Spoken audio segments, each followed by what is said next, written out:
오늘 하나님의 말씀 본문은 사무엘상 9장 1절로 27절 살펴보도록 하겠습니다. 오늘 본문 사무엘 9장 이야기는 사울을 왕으로 세우기에 하나님께서 일하시는 내용입니다. 앞서서 우리가 사무엘 이야기를 쭉 살펴왔어요.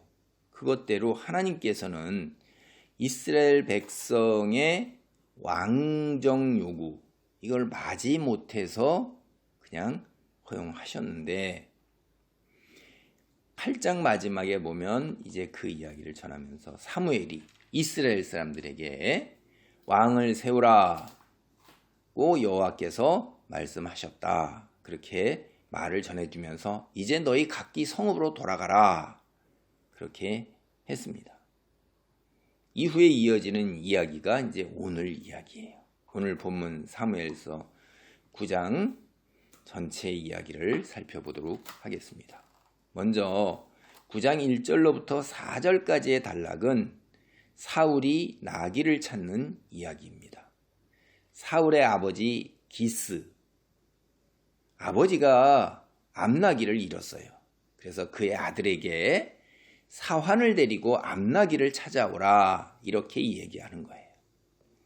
여기 사환이다 그러면 이제 영어로는 서번트라고 이렇게 번역이 돼 있어요. 그러면 종이나 노예, 요거하고는 조금 성격이 다를 수가 있어요. 종이나 노예는 물건처럼 취급되었던 재산이에요. 사환, 서번터 이렇게 그러면 이제 약정 기간 동안 이렇게 5년, 7년, 10년 이렇게 우선 삭을 받고 같이 일을 하는 이런 사람, 그런 제도도 있었으니까 그렇게 해서 때가 되면 이제 또 풀어주기도 하고 나가기도 하는데, 어쨌든 여기 그렇게 쓸 정도로 이제 이 가문 경영이 이제 제법 되었다라는 걸 우리가 알 수가 있습니다. 사울이 이스라엘 자손 중에서 외모가 훤칠하고 키가 큰 사람이었어요. 이게 사무엘서 9장 2절에 나오고 있습니다. 기스에게 아들이 있으니 그의 이름은 사울이요 준수한 소년이라. 이스라엘 자손 중에 그보다 더 준수한 자가 없고 키는 모든 백성보다 어깨 위만큼 더 컸더라. 제가 이 사울의 아버지 기스 가문이 유지 정도가 된다, 이제 이런 정도의 그 이야기를 하는 거예요. 베냐민 지파에서 집안이 괜찮다 이 말이에요. 유지 정도가 되는 거죠, 경제적으로. 예, 그러니까 사환을 쓰고 있는 건데, 용모가 대단히 뛰어났어요, 아들이. 여기 오늘 본문에 준수, 이렇게 준수한 이런 말이 나오는데, 이거 원래 이제 성경 원문에서는 뜻이 뭐냐면 뛰어났다 혹은 좋았다, 이런 뜻을 이렇게 준수하다 이렇게 말로 옮겼어요. 우리 준수하다, 준수하게 생겼다, 요새 말로 쉽게 얘기해서 잘생겼다, 이런 말이죠. 사울의 키 또 보세요. 보통 사람들보다 어깨 위만큼이나 컸어요. 목 하나가 큰 게 아니라 어깨 위만큼이나 컸으니까 이게 상당히 큰 거예요. 대략적으로 한자 정도 더 큰 겁니다. 키가 상당히 크대 이 말이에요. 여러분, 사울을 한번 생각해 보세요. 집안 배경을 보세요. 유지예요. 좋죠. 외모로 보세요. 준수하게 생겼고 키도 어깨 위만큼이나 컸어요. 자, 세상 기준으로 한번 보세요. 이 잘난 사람이에요, 정말. 누구나 다 이런 정도 배경을 갖고 이런 정도 용모를 가지면 얼마나 좋을까 하고 생각하는 것이 세상 사람들 일반적인 경향이죠. 이거 틀린 말은 아니고요, 그런 생각이. 그래서 세상 기준으로 집안 배경이나 외모, 용모 볼 때 이스라엘 왕이 되기에 조금 더 손색이 없어요. 이 정도 세상 기준이면 왕 대구도 남습니다.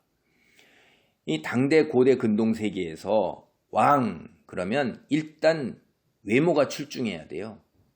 그러니까 용모가 체격이 다른 사람보다 뛰어나야 된단 말이에요.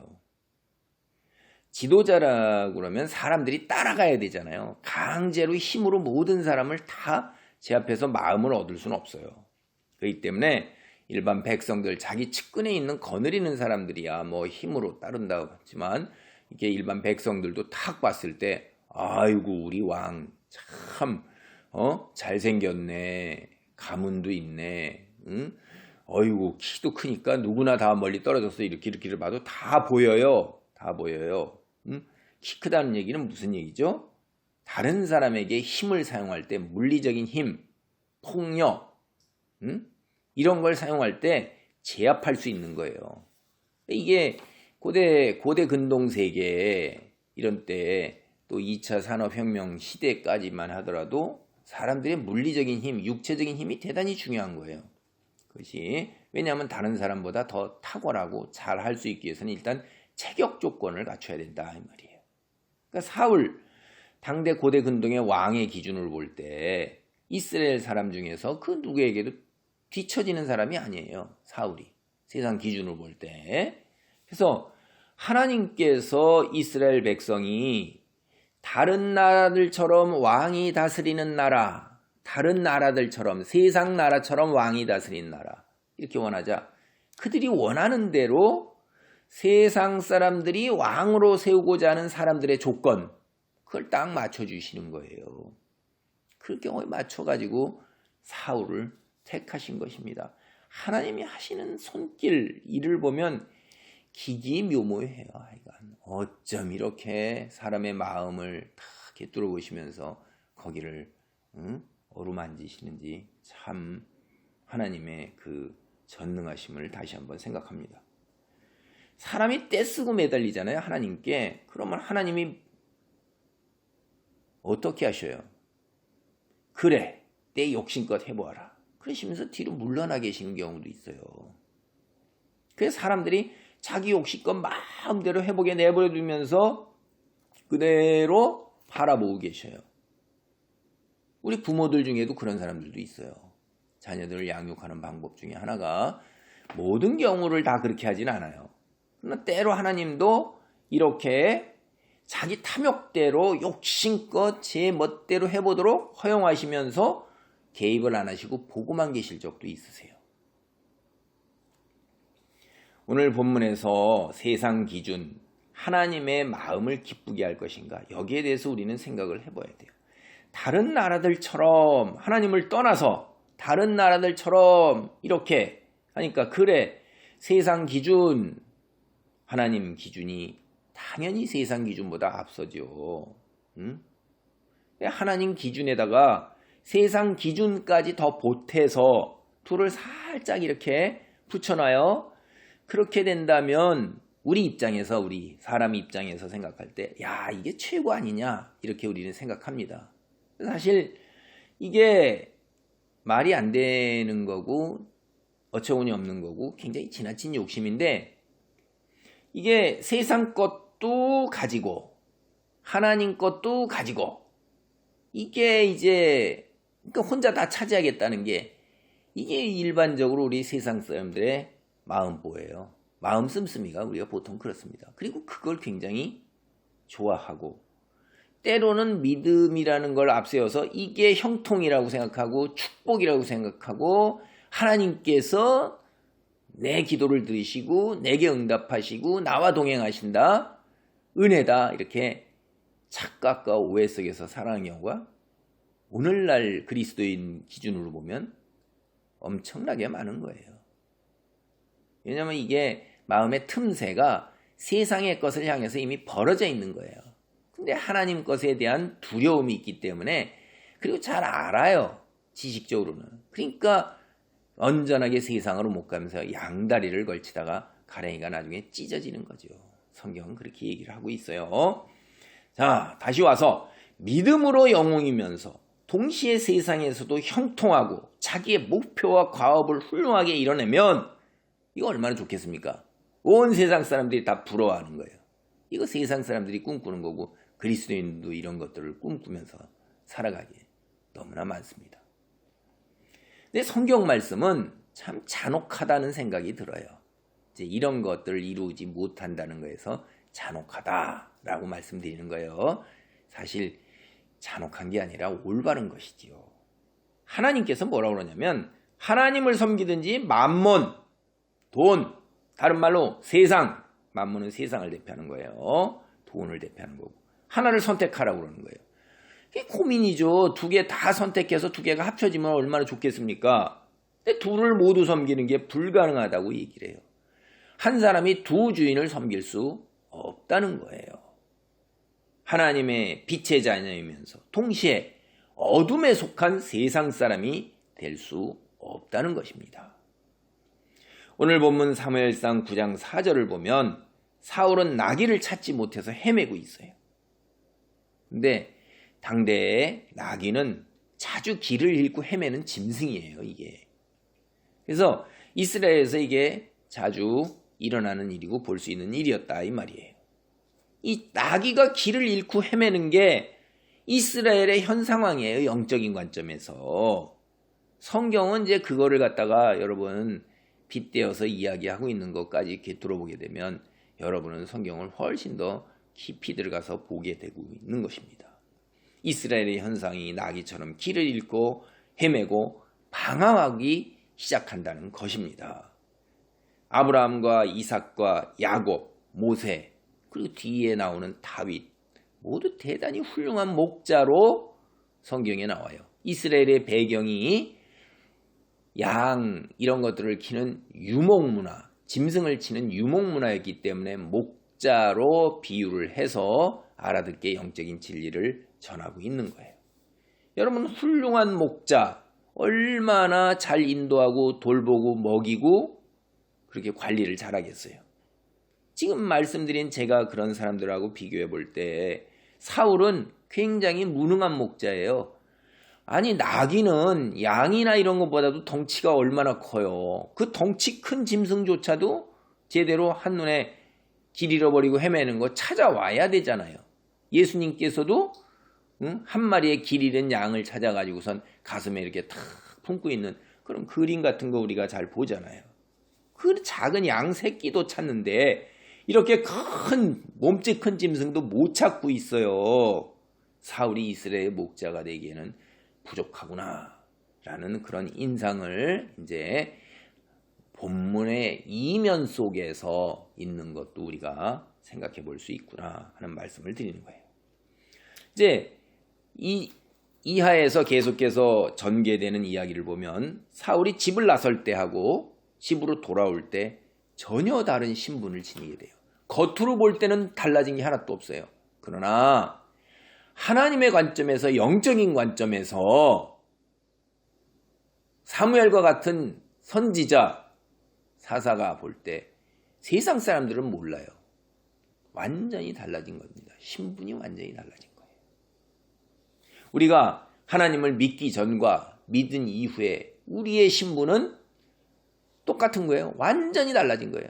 그러나 내 주변에 있는 사람들, 내 신분이 어둠에 속했다가 이제 하나님의 나라에 속한 것으로 완전히 신분이 바뀐 걸 그 사람들은 몰라요. 겉으로 달라진 게 하나도 없잖아요. 똑같잖아요. 그러나 영적인 관점에서 보면 기적이 일어난 거예요. 온 천하 우주가 새롭게 창조되는 상상도 할 수 없는 일이 일어난 거라 이 말이에요. 사울 아무것도 아니었어요. 이제 이스라엘 백성의 지도자, 왕이에요. 기가 막히게 엄청난 기적이 일어난 것입니다. 근데 달라진 게 아무것도 없어요. 이거 잘 생각해 보십시오. 우리 역시 그렇습니다. 그리스도인이 된다 하는 것이 뭐가 하늘이 쪼개지고 바다가 뒤집어 엎어지고 산맥이 불쑥 솟아나나요? 그거보다 더한 거예요. 그런데 겉으로 보기엔 똑같습니다. 하나님이 아시고 목사님이 아시고 영적 눈을 분별력을 가진 제대로 된 목사가 보면 아는 거예요. 하나님의 사람이구나. 하나님의 백성이구나. 이런 걸 알 수 있는 거예요. 여러분 그렇게 변화되는 거예요. 그리스도인이. 근데 이 모든 것이 하나님의 섭니다 이 말이에요. 여러분 사울이 나귀를 찾아 길을 나서도록 인도하신 분이 누구세요? 성경 잘 읽어보세요. 이거 하나님이세요. 그를 왕으로 기름 부어 세운 분이 누구세요? 그거 풀림없는 하나님이시잖아요. 잃어버린 암나귀를 찾기 위한 사울의 여정, 하나님의 손길에 의해서 인도되어지는 것입니다. 우리 그리스도인의 인생 여정 또한 하나님의 손길에 의해 인도되는 하나님의 손길이 언제나 우리를 보살피는, 그래서 주님이 우리와 동행하시는 그런 인생 여정이 되기를 간절히 축원합니다. 사무엘상 이제 이어지는 9장 5절로 14장 14절 단락은 나귀를 찾지 못한 그리고 헤매고 방황하는 사울이 행여나 도움을 받을 수 있을까 해서 선지자 사무엘을 찾아가는 이야기예요. 사울은 나귀를 찾아서 이곳저곳을 다 헤매다가 이제 사무엘의 고향인 숲지역까지 가게 돼요. 근데도 사울이 아직 나귀를 못 찾았어요. 하나님의 섭리의 손길이 일로 이끄는 겁니다. 집을 떠난 후에 이제 상당한 시간이 흘렀어요. 이제 자기가 생각해봐도 나귀 찾는 것보다는 자기와 함께한 이 사환까지 가족이 염려하고 있을 거는 거예요. 집안이 참 좋은 집안이지요. 그러니까 이제 여기에 생각이 미치게 되는 거예요. 너무 세월이 오래 가니까. 그래서 사울은 이제 집으로 돌아가야겠다. 나귀는 그만 찾고 집으로 가는 게 우선이다. 이렇게 생각을 한 거예요. 맞는 이야기고 올바른 생각이에요. 그때 그와 동행하던 종이 이제 아이고 못 찾고 가는데 이제 딱 하나 남은 거, 그 마지막 남은 거 그거 한번 해봅시다. 이렇게 얘기하는 거예요. 여기 이스라엘에 도움받아가지고 다 문제를 해결하지 못한 일이 전혀 없는 하나님의 사람 있으니까 한번 찾아가서 물어봅시다. 이렇게 얘기하는 거예요. 이 단락의 이야기를 잘 살펴보세요. 이 사환도 알고 있어요. 선지자 사무엘을. 근데 사울은 전혀 몰라요. 이게 무슨 이야기일까요? 여러분, 이 사실을 바탕으로 해서 한번 좀 생각해 보세요. 아니, 그 유명한 사무엘을 모르다니 이런 일이 어떻게 가능할까? 이스라엘 백성 모두가 다 그 사무엘의 혜택을 누려요. 사무엘이 이스라엘의 곳곳을 돌아다니면서 제사 드리고 통치를 하고 있고 하나님의 사람으로 하나님의 말씀을 전하고 이스라엘 백성을 인도하고 있어요. 모든 이스라엘 사람들은 블레셋 사람들에게 빼앗겼던 땅을 다 찾고 회복하고 블레셋이 쳐들어오지도 못하고 있어요. 사무엘이 있기 때문에 하나님이 동행하심으로 그 유명한 자기 자신도 그 혜택을 보고 있는데도 모른다 이 말이에요. 이게 뭘 얘기하는 거예요? 영적인 관점에서 보면 사울은 이 유명한 선지자 사무엘을 모르는 것처럼 관심이 없었기에 모르는 거죠. 전혀. 앞으로 자신의 미래에 관해서 손톱만큼도 모르고 있다는 거예요. 자기가 왕이 될지 앞으로 어떤 일이 벌지 하나도 모르고 있는 거죠. 이게 영적인 관점에서 우리가 관심을 쏟지 않으면 세상적인 것에서 지금 당장 벌어지고 있는 것에서만 관심을 갖고 있으면 이런 잠시 후에 하나님 앞에 섰을 때 영원한 시간을 누리는 것에 대해서 손톱만큼도 모르게 된다는 거예요. 생각을 못하고 있는 거예요. 이게 대부분 그리스도인이 아니라 그리스도를 믿지 않는 하나님, 예수님을 믿지 않는 하나님을 믿지 않는 사람은 다 그래요. 손톱만큼도 몰라요. 근데 이제 아는 그리스도인조차도 그거에 대해서 준비하고 대비하는 것이 부족한 경우가 너무나도 많아요. 지금 당장 벌어지고 있는 일에 관심을 쏟다 보니까 나귀 찾는 일에 크게만 세상에 온통 관심이 가 있는 거예요. 마음이 그걸로 꽉 차 있는 거예요. 오늘 본문 9장을 보면 사울의 마음에는. 여러분, 세상 일에 관심을 갖고 하나님 말씀에는 관심이 없어요. 하나님 일에는 관심이 없어요. 자신이 하나님의 사람으로 서는 거에는 관심이 없어요. 우리 그리스도인 여기다 적용해 보면 우리는 우리가 사는 삶의 테두리 안에 하나님의 말씀이, 하나님의 역사가, 하나님의 손길이 들어올 공간을 만들어내야 되는 거예요. 그건 우리에게 주어진 거예요. 사무엘도 처음에 나설 때부터 쭉 해서 헤매다 안 되면 도움을 받아서 하나님의 도움을 받고 하나님을 찾아야 될 거 아니에요. 자기 힘으로 뭐든지 다 해결하려다 안 되다 옆에서 도와주는 사환의 도움으로 그래도 발걸음을 잘 들인 거예요. 사무엘한테. 그래서 사무엘이 기다리고 있다가 그 기름 부음 받는 그런 계기를 만들어내는 것입니다. 다시 제가 말씀드립니다. 그리스도인이 세상을 살아갈 때 세상 일에만 관심과 흥미를 보이고 시간과 돈과 에너지를 소비하면 장차 영원하게 누릴 하늘나라에서의 삶, 그거 어떻게 하려고 그래요? 여러분, 하나님이 여러분한테 맡겨주신 시간도 있고 돈도 있고 재능도 있어요. 근데 여러분의 마음이 가는 데에서 여러분이 마음이 가는 데에서 얼만큼 모두가 다 하나님 거예요. 얼만큼 뛰어서 내 시간에 하나님께 기도하고 성경 읽고 다른 사람을 위해서 하나님의 말씀에 따르는 전화도 하고 찾아도 보고 이야기도 나누고 이런 데 시간을 쓰고 돈을 쓰고 하나님이 주신 돈이잖아요. 다른 사람 좀 맛있는 거 사주고 필요한 거 좀 채워주고 그 다음에 선교사들 같은 그리스도인들 어려움 공경에 있는 사람이나 선교 복음을 전하는 일 나는 못 가더라도 그런 사람들을 후원할 때 내 돈이에요. 하나님 돈이에요. 하나님 돈이 띄워줘요. 그럼 나중에 하나님이 뭐라고 그래요? 참 잘했다 그럴 거예요. 지 돈도 아닌데 지가 꼭 움켜쥐고 떼어주지도 않고 아까워가지고 꼭 가지고 있어요.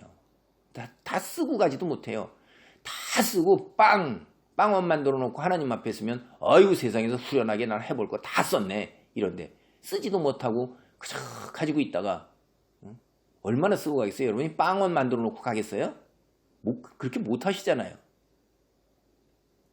그러면서 자기도 못 쓰고 참 이게 우리 인간의 무지하고 어리석은 거예요. 사울과 같은 일이 발생하는 게 전혀 이상한 게 아닙니다. 이게 여러분이 성경에서 볼 때 아니 어째 이럴 수가 있을까? 당신도 그래요. 다를 거 하나도 없어요. 그러면서 자기는 못 보는 거예요. 원래가 그래요.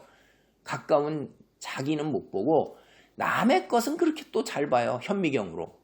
지 거는 얼마나 그냥 큰 것조차도 알지 못하는 거예요. 그래서 똥 묻었으면서 겨 묻은 거 가지고 나무라는 일들이 인간은 너무나 자주 벌어지는 겁니다. 인생 여정에서 세상의 것에 집착하는 만큼 아니 그거보다 더 이상 우리는 사실 하늘나라에서의 영원한 삶의 준비에 집착해야 되는데 안타깝게도 제 관점에서 보면 오늘날 그리스도인은 생각보다 그런 사람이 많지 않다는 거예요. 그래서 사울의 이런 모습 전혀 이상하지 않다고 저는 느끼는 겁니다. 나귀를 찾지 못한 사울 애초부터 하나님을 찾으려 생각조차 하지 않았어요. 자기 힘으로 하는 거예요. 그러다 이제 하나님의 사람을 만나 도움을 구는데 돈이 있어야 된다고 생각해요. 돈.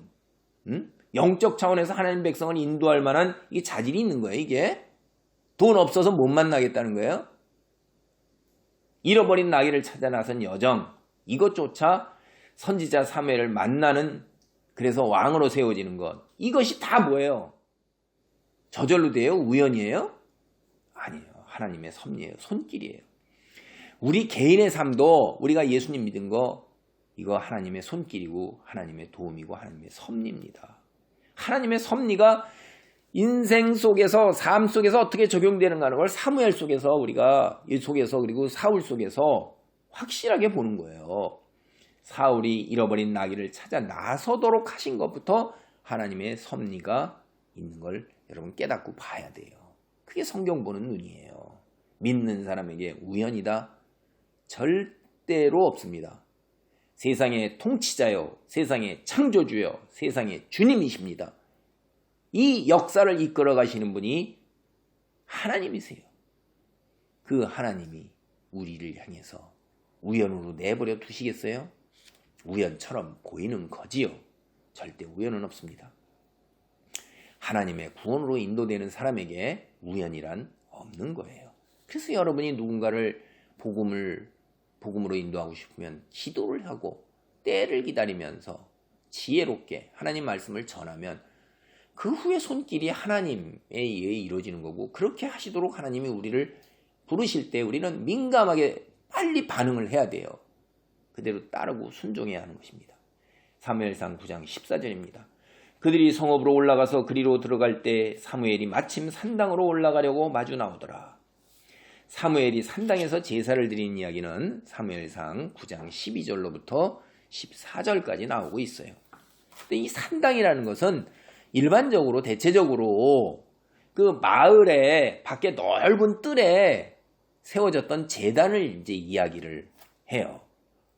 그런데 여기 이제 우리 머리가 조금 더 여러분이 머리를 가지고 성경을 보면서 영적으로 민감하게 되면 의문 나는 것들을 여러분이 가질 수밖에 없어요.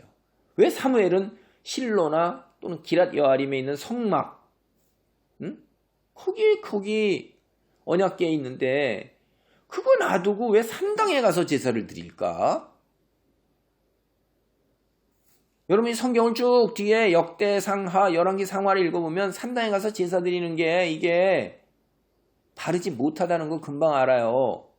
성경이 그렇게 대놓고 얘기하고 있어요. 사무엘상 7장 1절로 2절을 보면 기랏 여아림에 이제 블레셋에서부터 돌아온 언약궤가 거기에 꽤 오랜 세월 동안 머무르고 있다는 것을 우리는 알 수 있어요. 왜 언약궤는 그 기랏 여아림에 그렇게 오래 머무르고 있었나요? 그리고 언약궤가 없는 성막이 가능하냐 그동안에? 그 다음에 사무엘, 에브라임 지파예요. 아론의 후손이 아닙니다. 근데 이스라엘 백성이 전혀 문제 삼지를 않아요. 그리고 아무 문제 없이 제사장직을 수행을 해가고 있어요. 하나님 말씀에 의하면 아론의 후손만이 할 수 있는 건데 이거 어떻게 이해해야 되는지 참 난감하고 굉장히 어려운 거예요. 성경은 우리 머리로 다 이해 못합니다. 영적인 관점에서 알 수 없는 일들 이런 거에서 이런 거 가지고선 이상한 이야기 주장하는 사람이 있어요. 이거 지어낸 이야기다 사무엘. 그 다음에 사무엘 어디 시골 구석에서 한 구석에서 쬐끄맣게 있었는 혹시 누구인지도 모르는데 그걸 갖다가 사무엘을 영웅 만들라고 이렇게 했다. 이렇게 주장하는 학자들도 있어요. 모르면 모른다고 그래야 되는데 참 웃기는 이야기들이죠. 모르는 겁니다. 마찬가지예요. 제가 오늘 말씀드리고자 하는 게 사무엘이 산당에 가서 제사를 드리는 거 성경을 근거로 하면 이게 올바른 일이 아니에요. 그런데 하나님의 사람인 사무엘이 그렇게 하고 있어요. 성막에서 제사를 드려야 되는데 그러지 않고 산당에 가서 제사를 드린단 말이에요. 이제 뒤에 열왕기상하, 역대기상하 여러분이 한번 나중에 쭉 읽어보시면 이스라엘의 왕들에 대한 기록들이 쭉 나오잖아요. 그래 이스라엘에 신실한 왕들이 있습니다. 유다에도 유다 남유다 왕국에 신실한 왕들.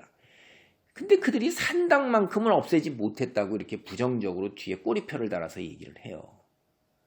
제가 읽어드려 보겠습니다. 몇 가지만. 다만 산당은 없애지 아니하니라. 그러나 아사의 마음이 일평생 여호와 앞에 온전하였으며 이게 열왕기상 15장 14절이에요. 여호사밧이 그의 아버지 아사의 모든 길로 행하며 돌이키지 아니하고 여호와 앞에서 정직히 행하였으나 산당은 패하지 아니하였으므로 백성이 아직도 산당에서 제사를 드리며 분향하였더라. 이 열왕기상 22장 43절이에요. 하나님의 마음에 드는 하나님의 사람인 내 왕이 산당 패하지 아니했단 말이에요. 근데 그게 좋게 얘기하지 않잖아요.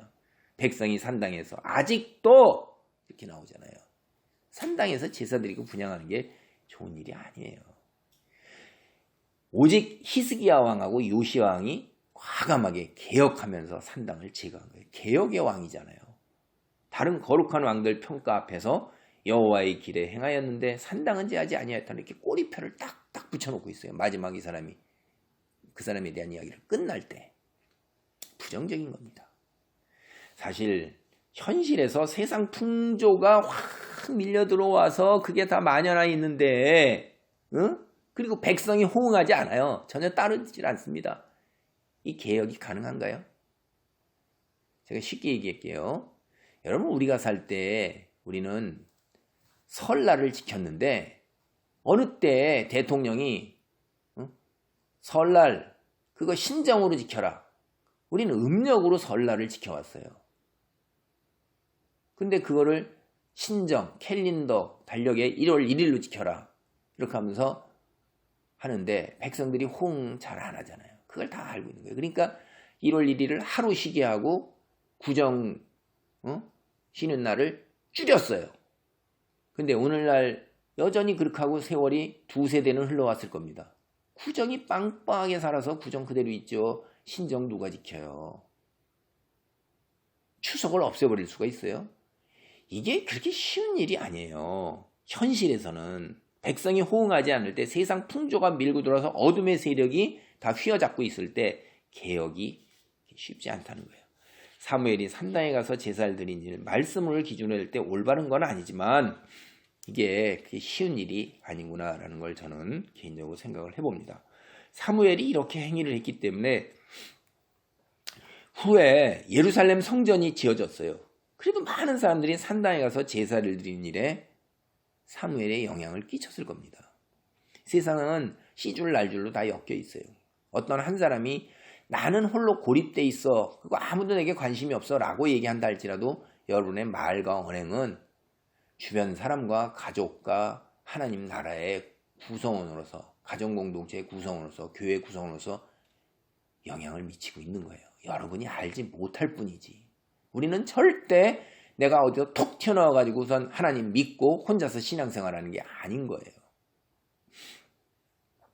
이 안타깝게도 이 사무엘이 이런 산당에 가서 제사를 드린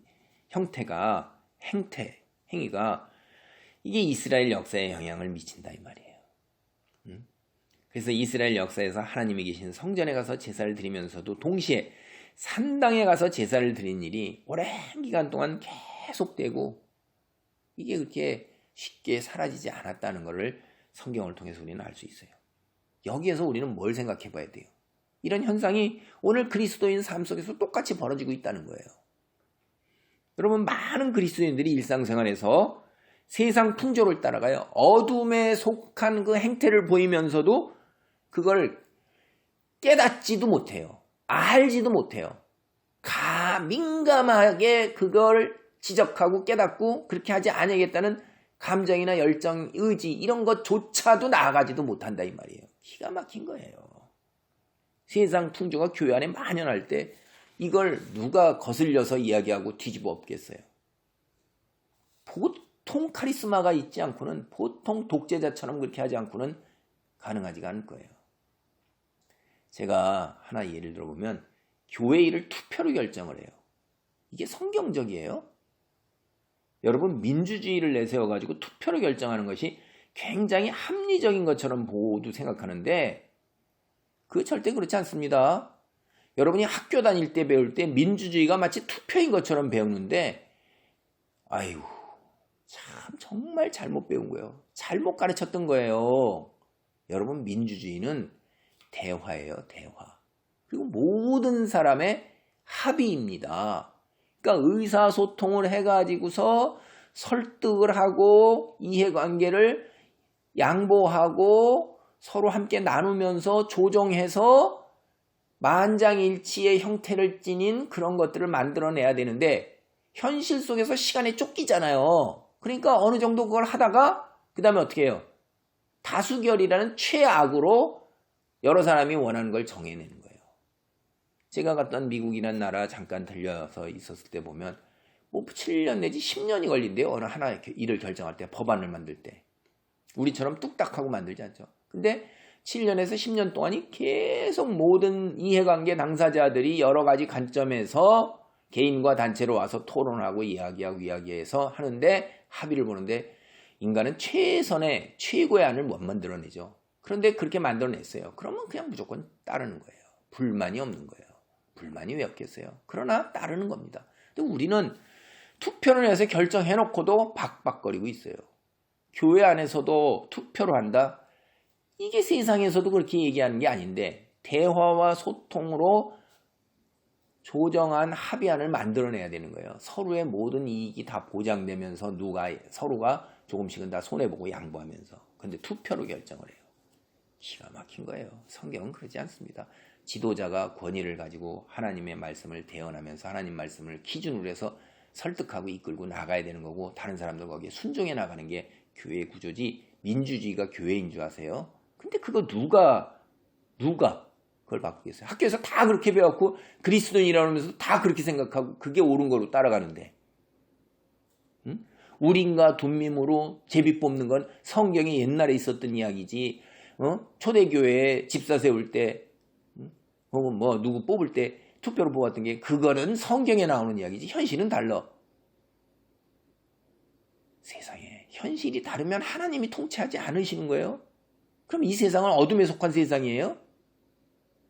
그런 말하는 것 자체가 자신이 믿음이 없다는 거예요. 하나님 말씀을 기준으로 따르지 않는다는 거예요. 왜 그렇게 됐어요? 여러분도 모르게 세상 풍조 속에 학교 교육 받고서 성경으로 인생관, 역사관, 세계관을 못 갖고 세상 사람들의 어둠에 속한 세력들이 주는 인생관, 세계관, 역사관을 갖고 역사도 인간이 만들어내는 인본주의에 빠져있기 때문에 그렇게 되는 거예요. 하나님을 내세우지 않기 때문에 그런 거예요. 역사의 주인이 하나님이시고 이끌어가시는 분이 하나님이신데 세상의 인본주의고 인간 중심이라는 게 자기도 모르게 다 스며들어서 젖어들어서 그렇게 되는 거예요. 깨닫지도 못하면서요. 불쌍한 겁니다. 사무엘상 9장 15절로 21절 단락입니다. 하나님이 사울을 찾으시는 이야기예요. 먼저 사무엘상 9장 15절로 16절입니다. 사울이 오기 전날 여호와께서 사무엘에게 알게 하여 이르시되 내일 이맘때에 내가 베냐민 땅에서 한 사람을 내게로 보내리니 너는 그에게 기름을 부어 내 백성 이스라엘의 지도자로 삼으라. 그가 내 백성 블레셋 사람들의 손에서 구원하니라.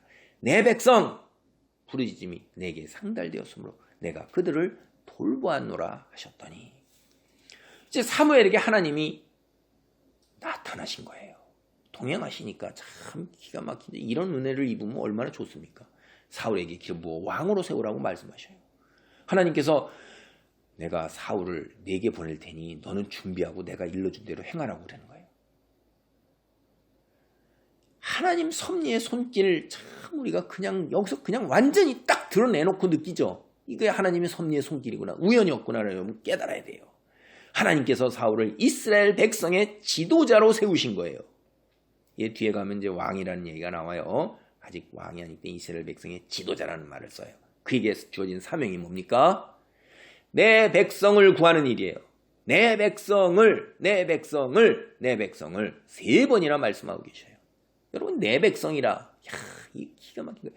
이거 우리가 굉장히 좋은 겁니다. 이거 하나님의 백성이에요. 하나님 나라예요. 하나님 나라의 시민이에요. 누가 감히 우리를 건드려요.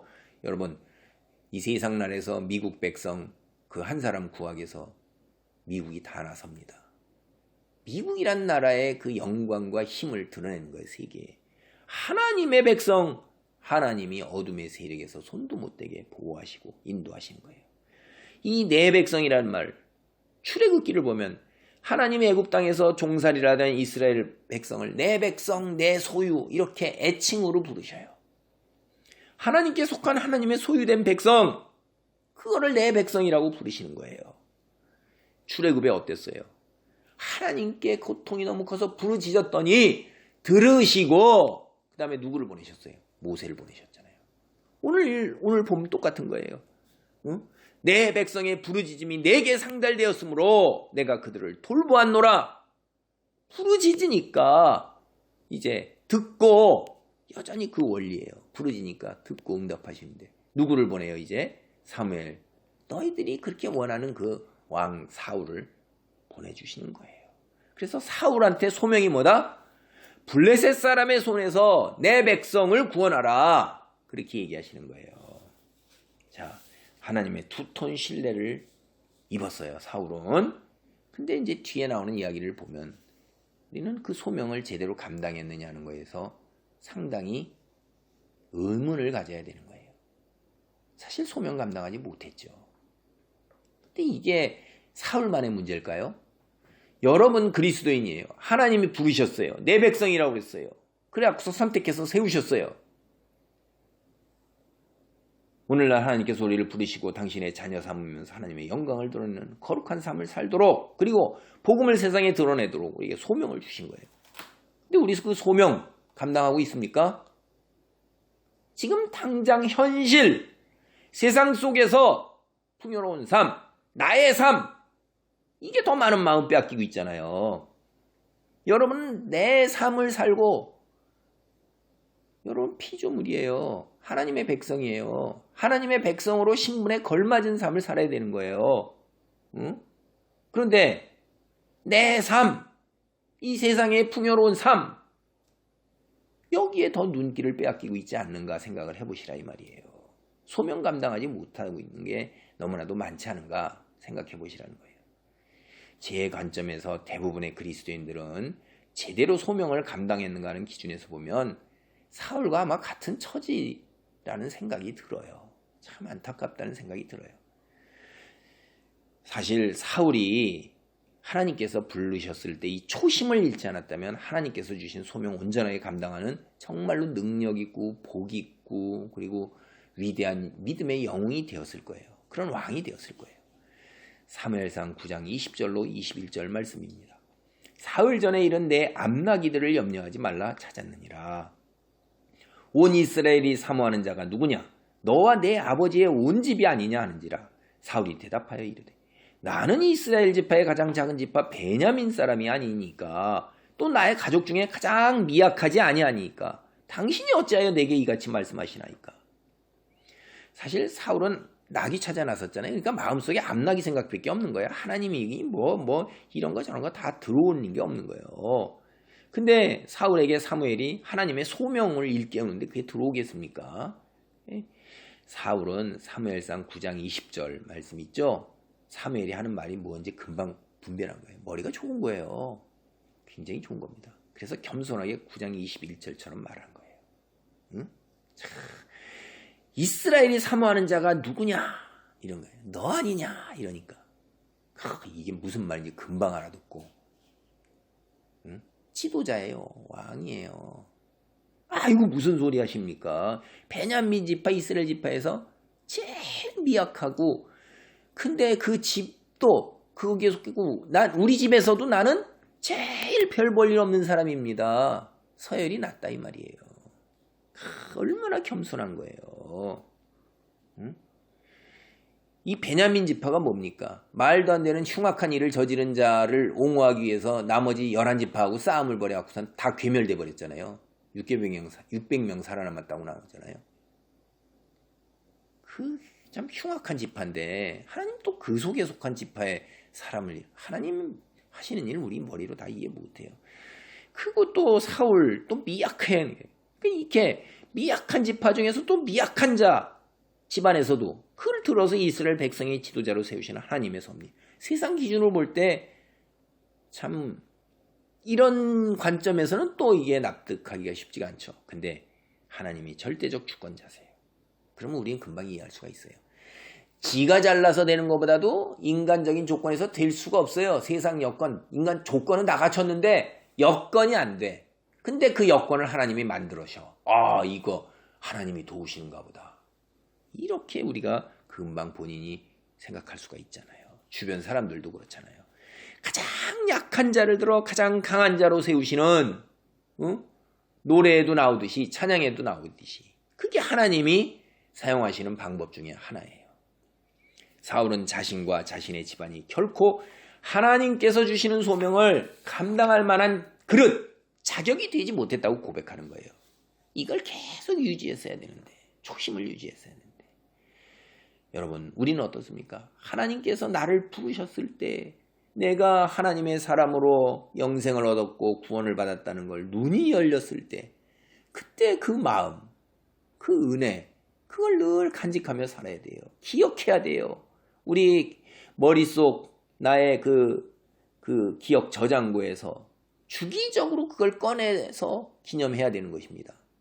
1년에 한 차례는 생일 기념하듯이 그걸 기념하고 세례받은 걸 기념하고 내가 집사의 자리, 권사의 자리, 장로의 자리 오른 걸 기념하면서 내가 그때 어떤 마음이었는가, 내가 그때 어떤 자세로 하나님께 일을 하겠다고 생각했는가를 다시 기억해서 나를 다시 가다듬어야 되는 거예요.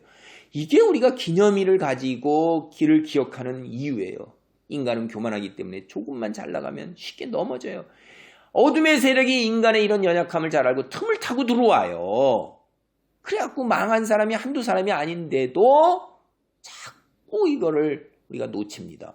내가 자격과 능력이 있어. 하나님이 나를 구원으로 인도하신 거 아니라는 거예요. 오늘에 이르기까지, 지금 내가 있는 이 자리에 이르기까지 내 앞길은 앞으로 안 보일 수도 있어요. 아니, 안 보이는 경우가 너무나 많단 말이에요. 오늘 코로나와 같은 상황 속에서는 이제 앞길이 거의 다 없습니다. 경제적으로 시련, 우리 다 그런 두려움 속과 불안 속에 있어요. 일상생활이 이제 옛날과 다 달리 돌아갈 수가 없다고 다 누구나 얘기해요. 이 속에서 어떻게 살아야 하느냐. 큰 틈을 타고 들어온다 이 말이에요. 그래야 하나님께 모든 걸 맡기고 오늘까지 인도하신 하나님이 앞으로 인도하실 거 아니냐 이 말이에요. 믿고 맡기고 나가면 하나님의 손길이 나와 함께 하는데 내가 하려고 그러면 하나님께서 그래 너 해봐라 이런다 이 말이에요. 고생만 축사게 하는 겁니다. 내가 자격과 능력이 있지 않다. 그래도 하나님께서 나를 구원으로 인도하신 거다. 하나님의 일방적 은혜다. 잊지 말고 기억하시기 바랍니다. 오늘 이제 마지막 단락 사무엘 9장 22절로 27절 단락. 사무엘이 사울을 특별하게 대응하는 내용이에요. 사무엘은 하나님께서 왕을 세우라는 일에 대해서 별로 탐탁하지 않았어요. 근데 자신의 위치를 너무나도 잘 알기 때문에 하나님 말씀에 전적으로 순종하면서 철저하게 준비를 했어요. 산당 제사 후에 사울에게 백성들 앞에서 주려고 그를 백성들 앞에 공개적으로 상속으로 인도해서 높이는 거예요. 특별 부위의 고기도 미리 요리사에게 준비시켜 놓은 거예요. 사울은 사무엘로부터 공개적으로 여기 산당의 제사에서 그 자리에 뒤에 오는 사람 그 앉아서 먹을 수 있는 30여 명이 누구겠어요? 거기에 유지예요. 유지. 그 자리에 같이 들어갈 수 있는 게 이게 대단한 거 아닙니까? 여러분도 다니는 교회에서 목사님하고 물론 교회가 이렇게 가족 같은 분위기면 그런 정도면 목사님하고 이렇게 우리 식사 공동체에 같이 자리를 식탁을 같이 할 수가 있죠. 그런데 교회가 조금만 커져서 벌써 한 1000여 명 되면 목사님하고 같은 자리에 앉아서 식사를 하기가 장로쯤 그것도 그날 예배드린데 봉사한 장로 아니고는 쉽지 않은데 그게 쉬운 일이 아니잖아요. 그 자리에 같이 들어갔다 하는 거 청와대 만찬에서 같이 들어서 앉아서 같이 먹는다는 거 그런 거 그게 쉽겠어요? 이게 공개적으로 특별한 대우를 받은 건 이제 남은 건 때를 기다리는 것뿐이에요. 9장 22절로 26절을 보면 사무엘은 사울과 함께 밤을 새워가면서 오래오래 대화를 나누고 있습니다. 하나님의 사람들끼리의 교제 참 아름다운 거예요. 만남 속에서 이야기꽃을 피우는 거 이게 우리에게 주어진 축복이고 동시에 하나님의 사람으로 소명을 감당하고자 하는 에너지의 근원이 되고 토대가 되고 바탕이 될 수 있습니다. 오늘 말씀을 정리합니다. 하나님이 우리를 부르신 일방적 은혜 이거 우리는 늘 기억해야 돼요. 이 땅에서 그리스도인으로 살아가기 위한 에너지원이 거기에서 오는 겁니다. 세상 사람과 구별된 말씀에 근거한 거룩한 삶을 살아가는 것 이게 그리스도인에게 주어진 누구에게나 주어진 기본적인 소명인 것이에요. 우리가 그리스도인인 것 절대로 우연이 아닙니다. 하나님의 섭리 가운데 이루어진 기적입니다. 이 기적의 주인공으로 여러분 멋진 드라마를 연출하시기 바랍니다. 아멘. 기도하시겠습니다. 하나님의 한없는 무한하신 일방적 은혜로 제가 예수 그리스도를 믿고 오늘 이 자리에 이르렀습니다. 이제 거룩한 삶, 빛의 자녀로 사는 복음을 드러내는 삶, 그 기본적인 소명 온전하게 이루는 기적의 주인공이 될 수 있도록 능력을 덧입혀 주시고 성경 말씀에 근거하여 아버지의 모든 인생사를 결정하도록 우리를 인도하옵소서. 예수님의 이름으로 기도하옵나이다. 아멘.